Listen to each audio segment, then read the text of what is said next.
प्रधानमंत्री नरेंद्र मोदी 9वीं बार लाल किले पर राष्ट्र ध्वज फहराकर देश को संबोधित किया। इस दौरान 21 तोपों की सलामी भी दी गई। लाल किले के आसपास भी सुरक्षा व्यवस्था के पुख्ता इंतजाम किए गए हैं। पीएम मोदी ने लाल किले की प्राचीर से अगले 25 सालों के महत्व को भी जनता के सामने रखा। प्रधानमंत्री ने कहा कि आने वाले 25 सालों में हमें 5 संकल्पों के साथ आगे बढ़ना है।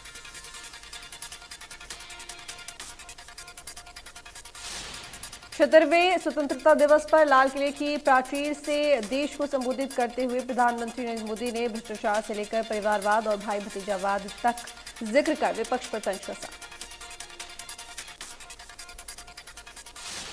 रक्षा मंत्री राजनाथ सिंह ने दिल्ली स्थित अपने आवास पर तिरंगा फहराया और तिरंगे को सलामी दी।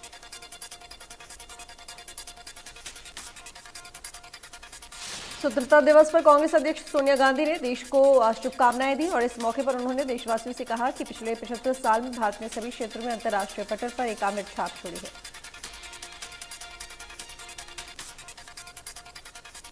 गृह मंत्री अमित शाह ने ट्वीट कर सभी देशवासियों को 76वें स्वतंत्रता दिवस की शुभकामनाएं दी हैं और लिखा कि आज भारत की संस्कृति, जीवंत लोकतांत्रिक परंपरा व 75 साल की उपलब्धियों पर गर्व करने का दिन है। स्वतंत्रता दिवस के मौके पर मुख्यमंत्री मनोहर लाल ने पानीपत के समाल खां में ध्वजारोहण किया और तिरंगे को सलामी दी।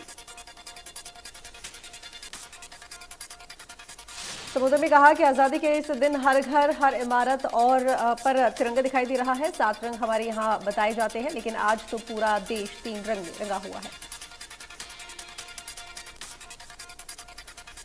सीएम ने स्वतंत्रता संग्राम में हरियाणा के शहीदों को याद करते हुए कहा कि संग्राम की पहली चिंगारी हमारे हरियाणा से निकली। सेना में हर 10वां सैनिक हमारा है।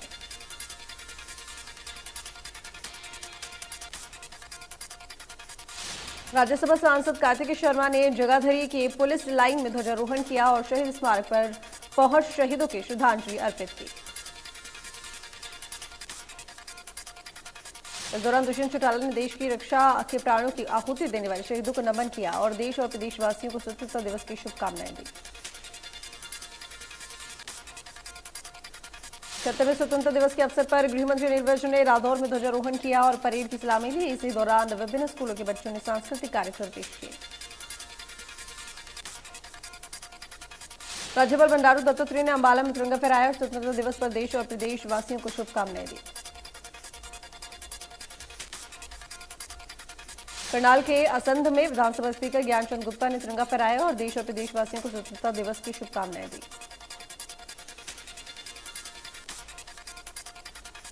आजादी के 75 वर्ष पूरे होने पर आज प्रदेश में अमृत महोत्सव पर नगर निगम अंबाला में मेयर शक्ति रानी शर्मा के द्वारा ध्वजारोहण किया गया और सभी के साथ मिलकर देशभक्ति भरा गीत भी गाया गया। पलवल जिले में जिला स्तरीय स्वतंत्रता दिवस समारोह में सोमवार को परिवहन मंत्री मूलचंद शर्मा ने होडल नई अनाज मंडी में ध्वजारोहण किया। इसके उपरांत मुख्य अतिथि द्वारा परेड का निरीक्षण भी किया गया। आजादी की 75वीं वर्षगांठ पर जिला चरखी दादरी में बाल विकास मंत्री कमलेश ढांडा ने तिरंगा फहराया और पूरे प्रदेशवासियों को स्वतंत्रता दिवस की हार्दिक शुभकामनाएं दी।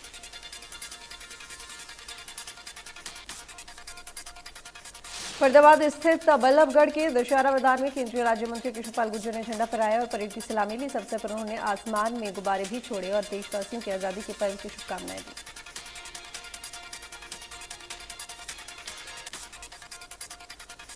सोनीपत में जिला कांग्रेस से पार्टी द्वारा आजादी की गौरव यात्रा निकाली गई, जो सुभाष चौक से शुरू होकर शहीद स्मारक पर खत्म हुई और इसी दौरान देश के शहीदों को नमन किया गया।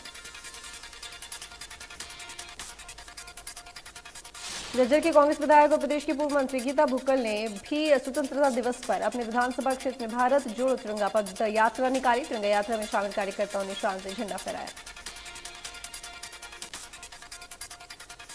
बरौना में पूर्व विधानसभा स्पीकर कुलदीप शर्मा ने कहा कि लाखों लोगों की कुर्बानियों के बाद लाल किले की प्राचीर पर तिरंगा झंडा फहराया था। आजादी के 75वें वर्ष में कांग्रेस के अंदर जोश है, क्योंकि आजादी के लिए कांग्रेस ने लड़ाई लड़ी थी।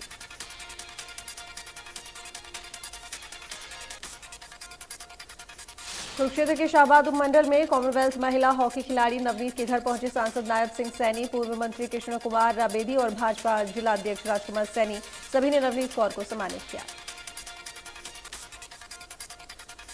सोनीपत में 2 बदमाशों ने पेट्रोल पंप कर्मी पर कुल्हाड़ी से वार कर रुपए वाला बैग छीन फरार हो गए। बैग में करीब 90,000 रुपए थे। घायल कर्मी को इलाज के लिए नागरिक अस्पताल में दाखिल कराया गया।